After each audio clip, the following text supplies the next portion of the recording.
सुबह क्लास लेने का मन होता है इसलिए क्लिक किया। सो नेक्स्ट साम number 43, send out your light and your truth, that is the heading. There is no other superscription, there is no other heading regarding the author, but Psalm 43 is one of the most profound and emotionally charged psalms in the Hebrew Bible. It expresses the cry of a soul seeking divine vindication and restoration amidst oppression and spiritual desolation.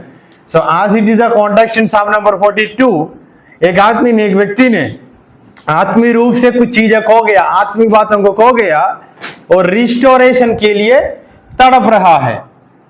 कौन? लिखने वाला. And the psalmist plea for God's light and truth to guide him back to the altar of God reflect a deep yearning for communion with the divine. वहां परमेश्वर से ऐसा प्रार्थना कर रहा है, परमेश्वर आपका रोशनी, आपका सच्चाई तो हमारा बीच में भेजकर हमको वापस लेके चलना करके प्रार्थना कर रहा है. Then this psalm, though brief, encapsulate theme of faith, justice, hope and divine presence. What are the themes which you can find in these 5 verses? Faith, justice, hope and divine presence. It is often studied in the conjunction with Psalm number 42. So 43 is connected with 42, and in that sense, who is the author? Sons of Korah. Historical context. 43 is traditionally attributed to sons of Korah, a group of Levitical singers and the temple musicians. So there is no direct evidence about who is the author, but scholars say that in an analytical way, Psalm number 42 and 43 is connected together. Psalm number 42 and 43 is connected together. In that sense, who is the author? Sons of Korah. So if the authors are sons of Korah, there is no need to explain the context again. I have already explained in Psalm number 42. What is the context, Deepak? वो मंदिर के तरह. कौन सा मंदिर? वो जो मंदिर बनाने. कौन बनाया? कोरा ने मंदिर बनाया था तब लिखा.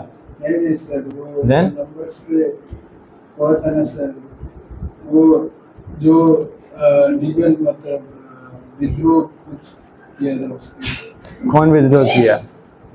इतना पूरा कहानी बोलने के बाद भी सीधा सीधा कॉन्टेक्स्ट कहानी नहीं आता. किसको आता है कॉन्टेक्स्ट? किसी को नहीं आता है.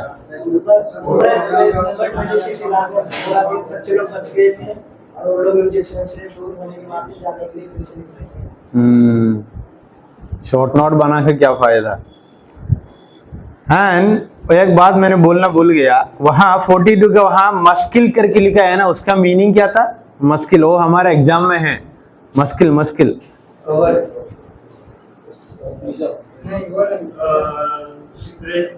वो मिक्तिम है, cover. Muscle means instruction, something very beautifully return, wisdom, ऐसा वाला कुछ मीनिंग आता है मस्किल. बाइबल में लिखा है हेडिंग विजडम, इंस्ट्रक्शन, ज्ञान.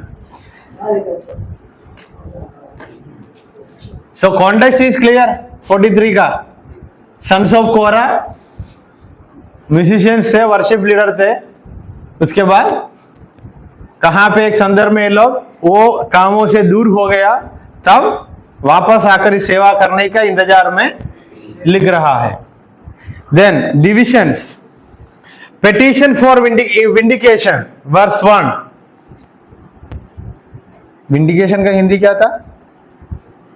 ओ 43 का पहली वचन पढ़िए हिंदी में. हिंदी में हे परमेश्वर, मेरा न्याय चुका और विधि जाते से मेरा मुकदमा लड़.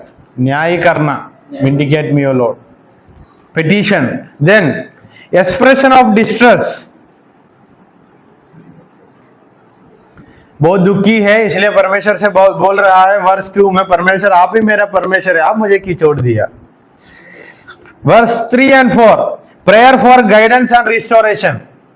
अगुवाई के लिए वापस एक पुराना जैसा एक अच्छा जीवन में रिस्टोर करने के लिए प्रार्थना।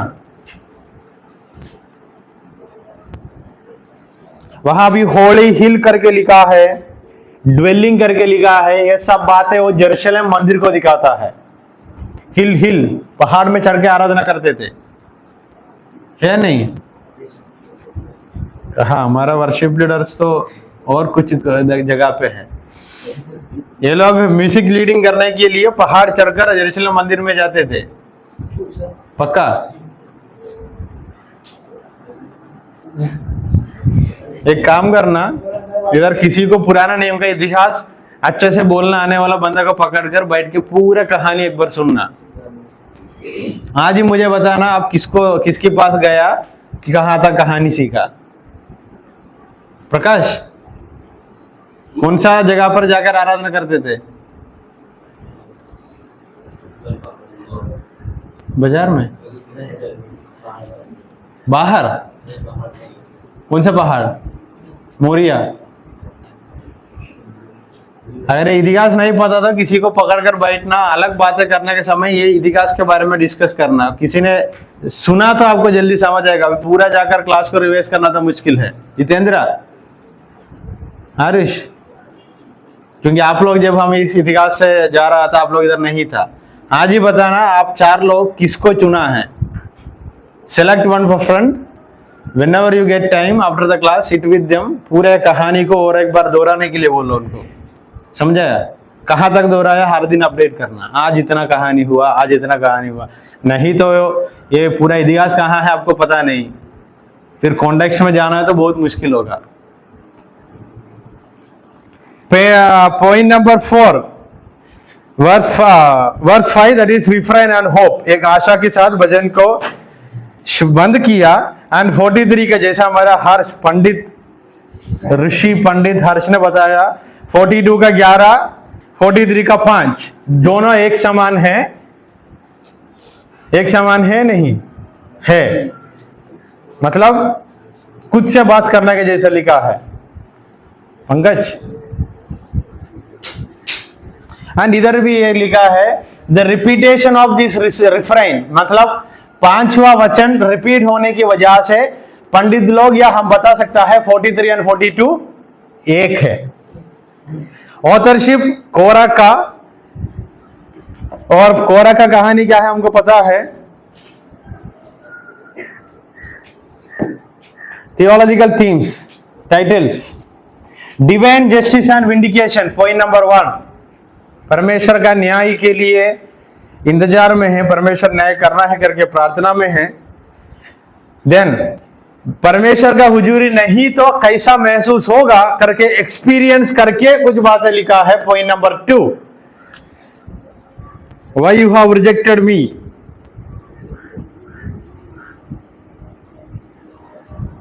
मतलब परमेश्वर नहीं तो जीवन में क्या होगा, परमेश्वर की हुजूरी नहीं है तो जीवन में क्या होगा करके एक्सपीरियंस, अनुभव से कुछ बातें लिखा है। Then the request for light and truth,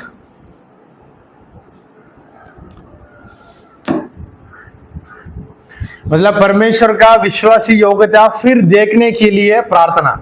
पहले देखा था अभी फिर दिखाना परमेश्वर करके प्रार्थना। That shows the covenantal relationship, वो वाचा का रिश्ता को दिखाता है।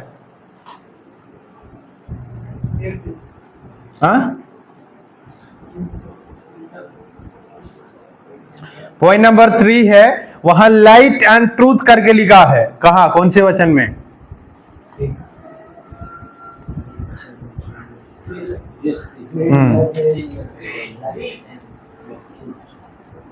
अभी ऐसा सोचने, ये लोग मंदिर में आराधना करने के लिए एक सफर था ना, उस सफर में वो सब बातों को सोच कर लिखा है परमेश्वर आप मेरा लाइट, मेरा सच्चाई था, आज वो मेरा जीवन में नहीं है, वो फिर वापस दिखाना। That shows the covenant relationship with God। था अभी नहीं है, फिर चाहिए।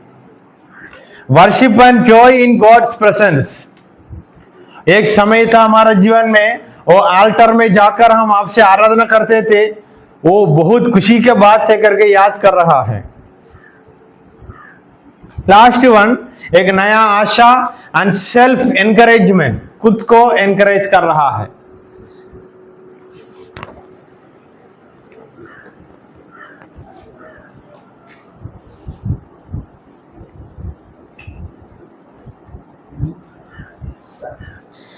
How it is related with Psalm number 42?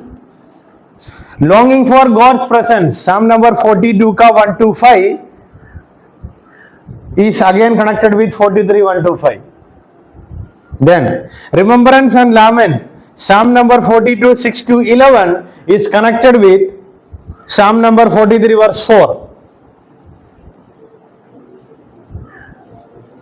समझ आया? This section I am saying how 43 is connected with 42. 42 का 1 से लेकर 5, 43 का 1 से लेकर 5 की समान है। ये 1 से लेकर 5 क्या है? वचन। Then 42 का 6 to 11, 43 का 4 की समान है। मतलब कुछ बातों को याद कर रहा है। Then 43 का 1 to 4, 43 का 3 की समान है। नहीं, 43 का 1 की समान है। देन 43 का 5, 42 का 11 की समान है। समझ आया कैसे समान होता है? वहां जो बताया इस वचन में भी बताया गया। The things which are share express in those verses again reflected in these 5 verses, and in that way this is connected together. Then in this psalm you can see parallelism, metaphor, repetition, contrast. I hope you know what it means. Parallelism means पहला जो बातें idea दिया उसकी समान नीचे भी idea दिया है अलग शब्दों में। Then metaphor, light, परमेश्वर का light and truth है करके पता है, that is kind of metaphor. Then repetition, कौन सा वचन को रिपीट किया? वो खुद से बात करने वाला बातों को रिपीट लाया है 2 भजन संगीता में। देन कॉन्ट्रास्ट, परमेश्वर का प्रसन्न था तब कैसा था, अभी नहीं है तब कैसा है करके बताया, दैट इज कॉन्ट्रास्ट। मेटाफोर, किसी चीजों के बारे में एक्सप्लेन करने के लिए कुछ चीजों का उपयोग करना। उदाहरण, परमेश्वर के बारे में समझाने के लिए लाइट एंड ट्रूथ करके 2 अलग अलग बातों को लेकर बताया वो परमेश्वर कैसा है। समझ आया? भजन संगीता 23 का नीचे पढ़ के देखना, उसके बारे में और अच्छा से लिखा है। लास्ट वाला कॉन्ट्रास्ट परमेश्वर का प्रशंस के बारे में ही बताया है। जब वो प्रशंस था तब कैसे था, अभी नहीं है अभी कैसा है करके बताया। विषय कौन सा है? सब्जेक्ट एक ही होगा, विषय एक ही होगा, उसके बारे में अलग अलग अनुभव के बारे में बताया। प्रशंस था तब कैसा जिया, अभी प्रशंस नहीं है तब मैंने कैसे जी रहा हूं। टॉपिक तो एक ही है लेकिन बोलने का बातें एक दूसरों से अलग है। जब था जब नहीं था, फिर भी क्या था क्या नहीं था, प्रेजेंस ऑफ गॉड। समझ आया?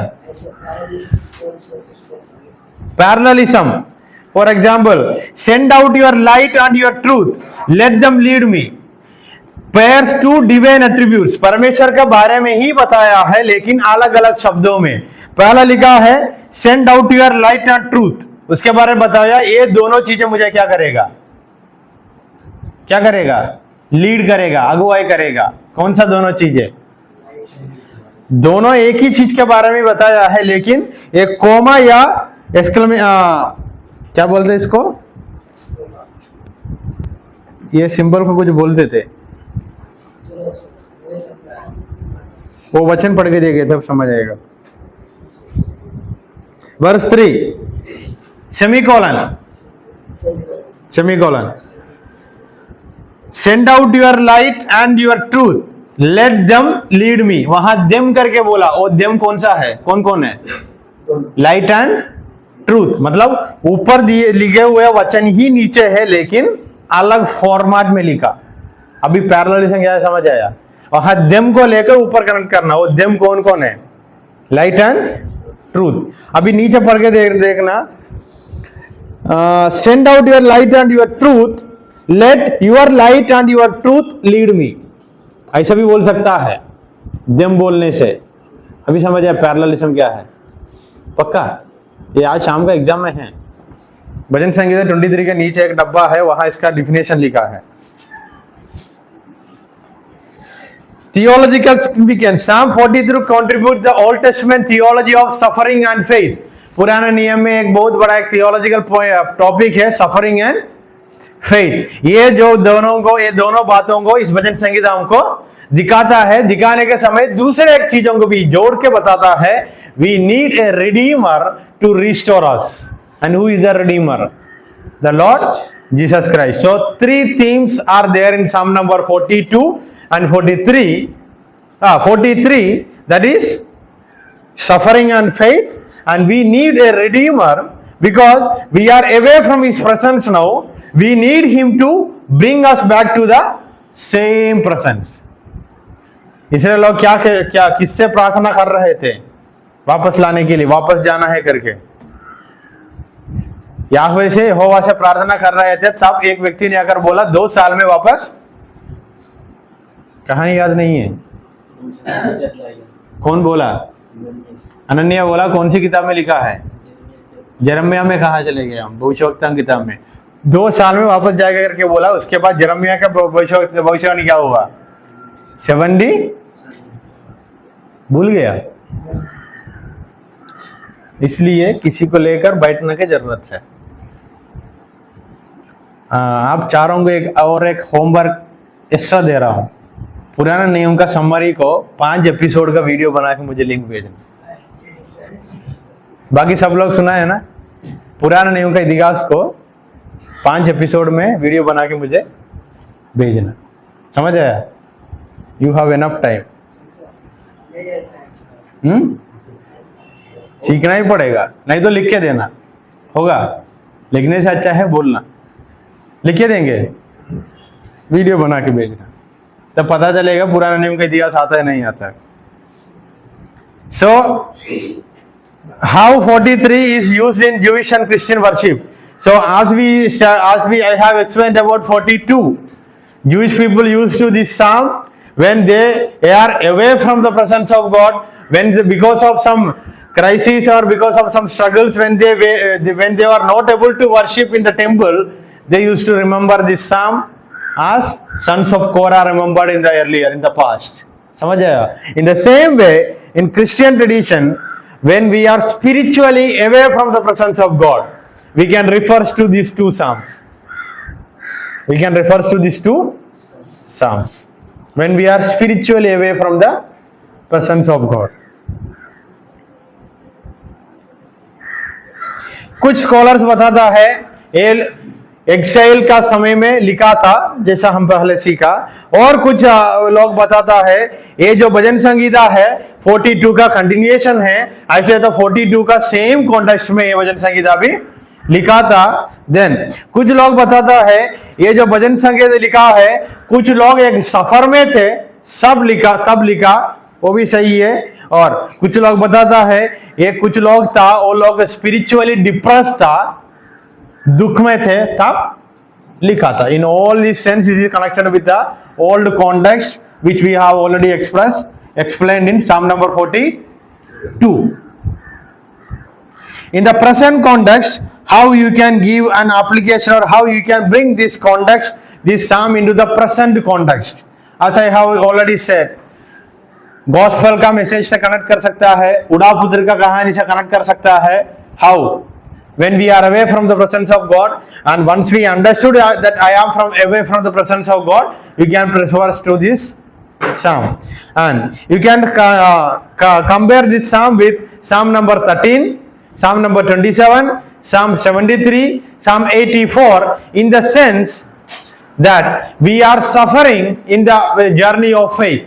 विश्वास का जीवन में हम सफरिंग में हैं, मुसीबत में हैं। ये कॉन्टेक्स्ट में भजन संगीता 13 से, भजन संगीता 27 से, 73 से, 84 से आप लोग इस 43 भजन संगीता को कनेक्ट कर सकता है।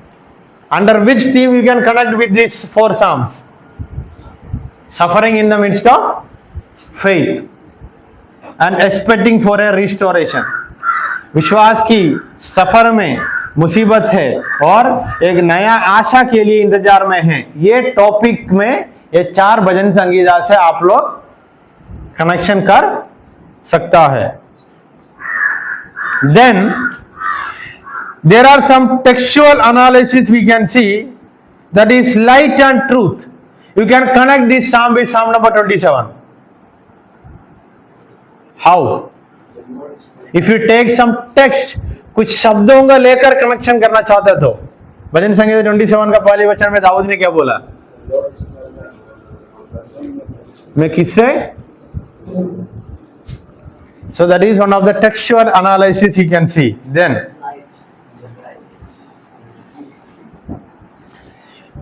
application. When you apply this psalm into the present life, you can write the heading application and you can think and you can write about the application, how you will give an application for this psalm.